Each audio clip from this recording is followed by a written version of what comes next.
I got dressed today. Technically, this is week 7. So I'm 6 weeks and 3 days because I did not film this when I was supposed to because I am tired. So let's start with the symptoms. All last week, I had a big multi-night shoot at night.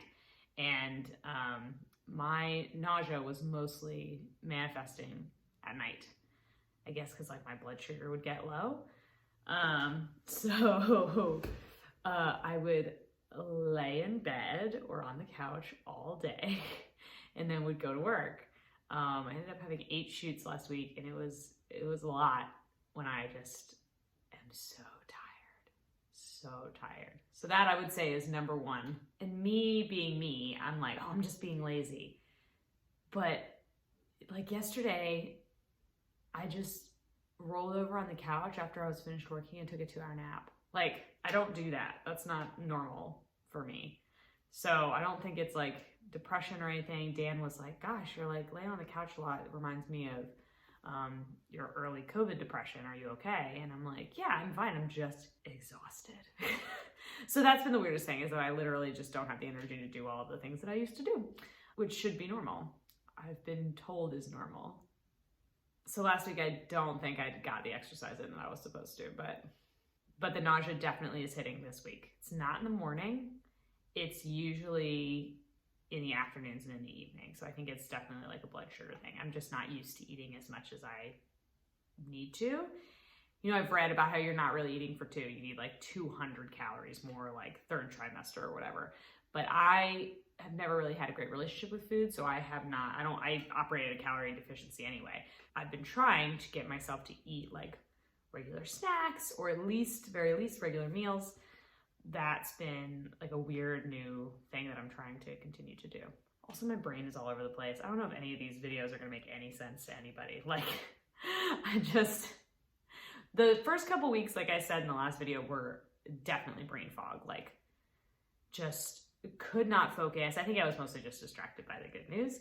But now I think it's because I'm just so tired. I'm just not operating at the efficiency level that I was operating before, which is hard when I have a business to run and when I have a very complicated calendar to keep. And when I have so many like things that I want to do, but it's just, the energy is just not there.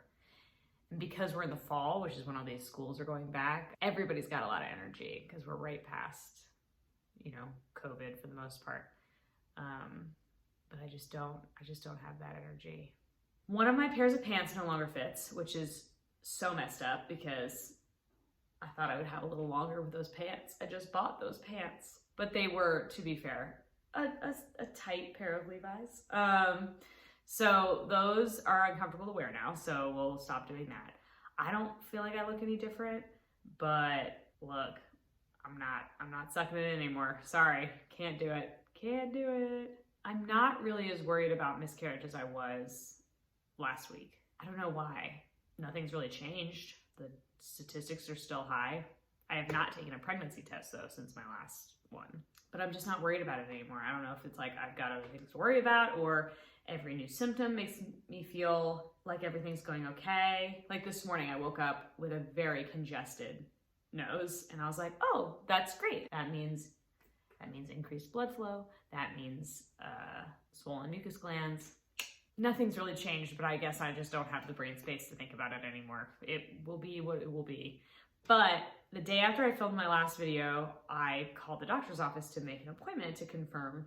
And they were like, oh, that's great. So we actually don't want to see you until you're like 9 weeks. Oh my God, what? That stresses me out. That, I'm not gonna lie, stresses me out, because like, what if something goes wrong before then and then I'm dealing with it on my own? Like, obviously I would call them and be like, hey, here's what's going on. And they'll say, oh, come in. But I don't really love the idea that we're just like, yeah, just sit on it for a while. Apparently that's standard. Like, a lot of people don't want to see you until later. Okay, if you say so.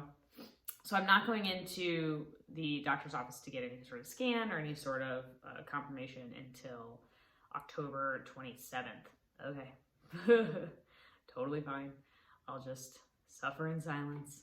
So I guess that's been on my mind, is that like I don't want to tell too many people until after that scan to like see if everything's going okay and see like what the plan is with the doctor and get some confirmation on like due date and some, you know, really concrete evidence on like what's going on. We have definitely told more people since the last time. For me, it feels like out of necessity. Like when I go to a client and I like feel like trash and I feel like I'm not performing the way that I'm used to performing, I feel like I have to have an excuse. And could I just be like, yes, I'm sick? No, of course not, because everybody's gonna be like, you have COVID? Get out of here. It's like, no. So I have had to tell a couple of clients and a couple of colleagues in order to like get some earned leniency on some things. We're still not obviously telling our family. I think we're really gonna wait until after at least that first scan.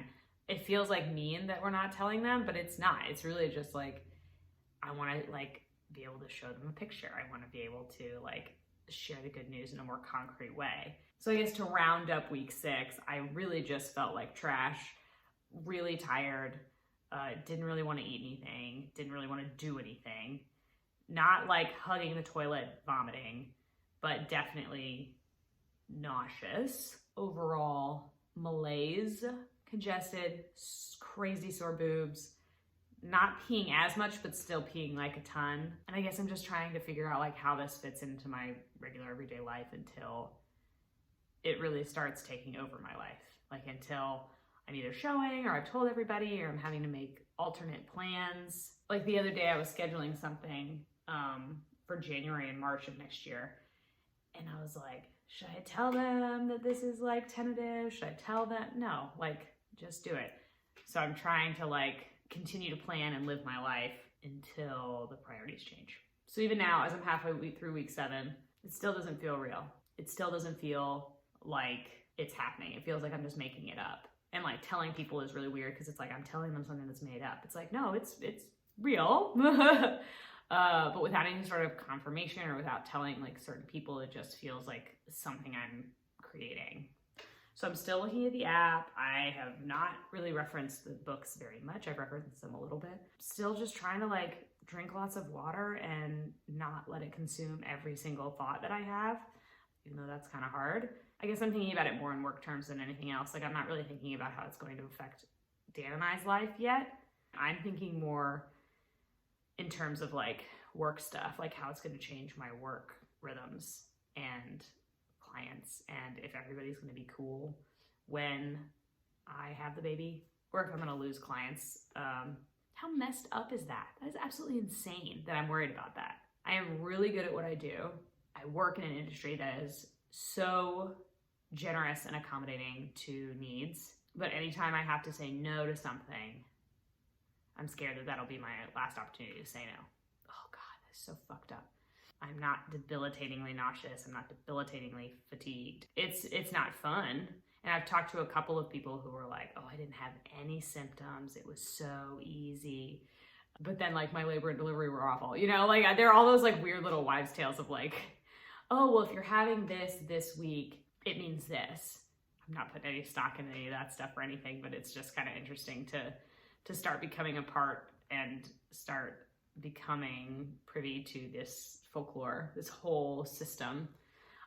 Also, the couple of internet searches that I've done on my phone to look up certain symptoms and like what they mean or like what I can do about them has caused obviously my Instagram feed to go entirely in a new direction.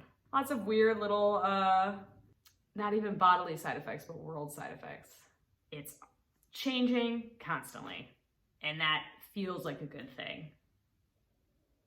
Until someone tells me to worry, I will not. I'm glad that today I have the energy to get up. I have the energy to get some clothes on. And I'm gonna get some work done.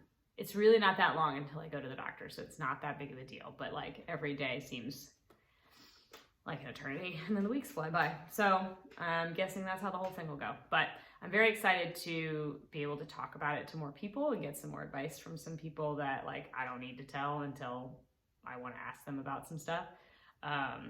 So those are kind of the things that I'm starting to think about. It's like, okay, who am I going to talk to about like the best pregnancy leggings? Who am I going to talk to about like work-life balance? Who am I going to talk to about yada, yada, yada? Because I've got a bunch of friends who have had babies in this industry. So I gotta use my community, you know, takes a village.